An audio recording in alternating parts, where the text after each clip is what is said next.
세 가지 논평하려고 합니다. 문재인 대통령은 종전선언 연연 말고 북한 미사일에 단호히 대응하시기 바랍니다. 다시 읽겠습니다.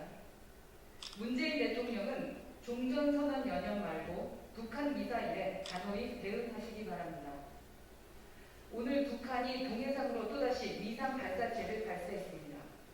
지난 15일 열차에서 단거리 탄도미사일을 발사한 지 불과 14일 만이고 이달 들어서만 세 번째 무력 도발입니다. 더구나 지난 25일 김여정 부부장은 정상회담과 종전선언 등 남북 현안 논의를 할 수 있다는 취지의 담화를 밝힌 상태입니다. 북한 특유의 화전양면 전술이 이달 들어 클라이막스를 찍는 모양새입니다. 북한이 도발할 때 단호히 대응하고 응징해야만 진정성 있는 대화도 이루어질 수 있습니다. 문재인 정권이 그간 굴욕적인 자세를 보여왔기에 북한이 지금처럼 대놓고 위장평화 공세를 펼치며 미사일로 우리를 우롱하는 것입니다. 또한 미국의 북한 전문 매체는 북한이 영변 핵시설 내 500MW 원자로 건물의 폐연료병 보관시설의 지붕과 벽을 해체했다고 보도했습니다. 이는 영변 핵연료병 제조시설을 우라늄 농축 공장으로 개조하기 위한 작업일 가능성이 있습니다. 우리나라는 34년 만에 국제원자력기구 차기 이사의 의장국으로 첫 선출된 만큼 북한의 핵 개발에 대한 국제적 대응을 이끌어야 하는 무거운 책임을 안고 있음을 유념해야 합니다. NSC 개최 결과를 보고받은 문재인 대통령은 면밀한 분석과 대응 방안 마련을 지시했다고 합니다.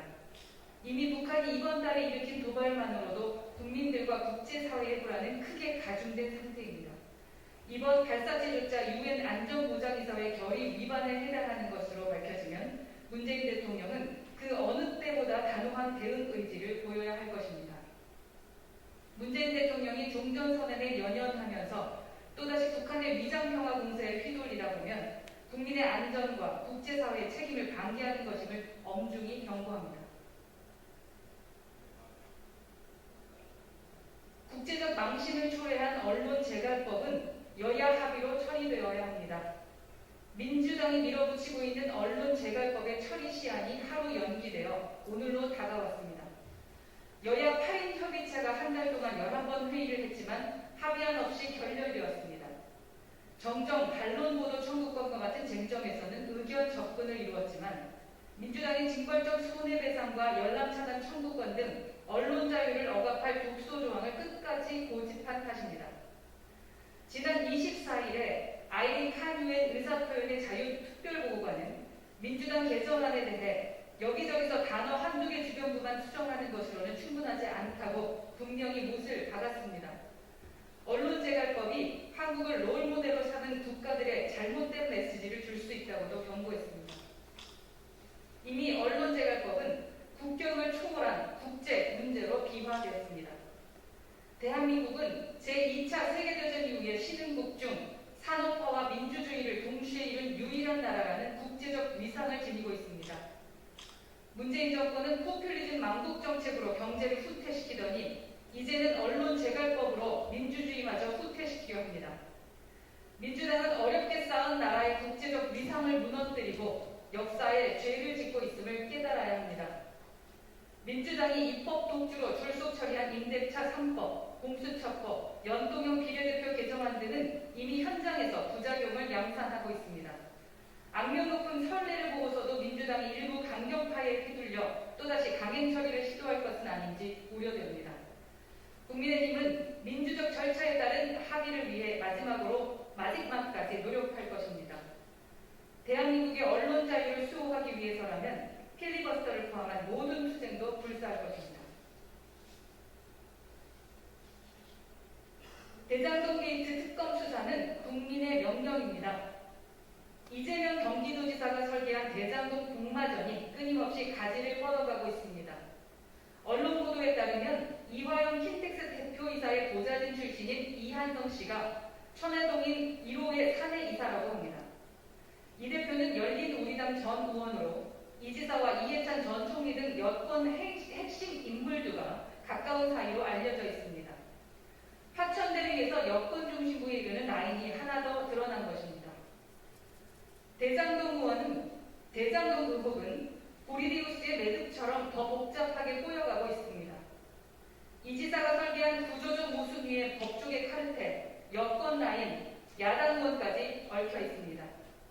이를 지켜보는 국민들의 짜증과 분노는 임계점을 넘었습니다. 그렇기에 이 꼬인 매듭을 단칼에 풀 수 있는 유일한 방안이 특검뿐입니다. 설계자든 가담자든 여든 야든 특검으로 모조리 갈고 세곤 하라는 게 국민의 명령입니다. 대한변호사협회와 학계도 특검을 촉구하고 나섰습니다. 그런데 민주당과 박범계 법무부 장관은 한 목소리로 특검 수사는 시간 끌기용이라는 해괴한 주장을 펼치고 있습니다. 특검이 구성되기까지 한 달도 넘게 걸릴 것이라는 가짜뉴스로 여론을 호도하기까지 합니다. 하지만 상설특검법은 이미 제도화되어 있으므로 민주당만 협조하면 8일 이내에 특별검사 임명이 가능합니다.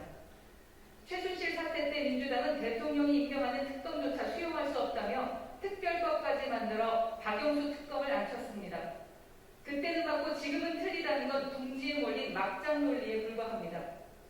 서울중앙지검장, 수원지검장, 성남지청장 모두 박 장관이 임명한 인사들입니다.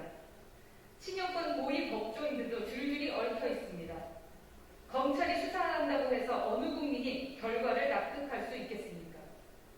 민주당이 주장하는 국민의힘 게이트, 국민의힘이 특검과 국정조사를 자청합니다. 민주당은 거부할 어떤 명분도 없습니다. 민주당의 국민의 명령이 특검을 수용할 것을 다시 한번 촉구합니다.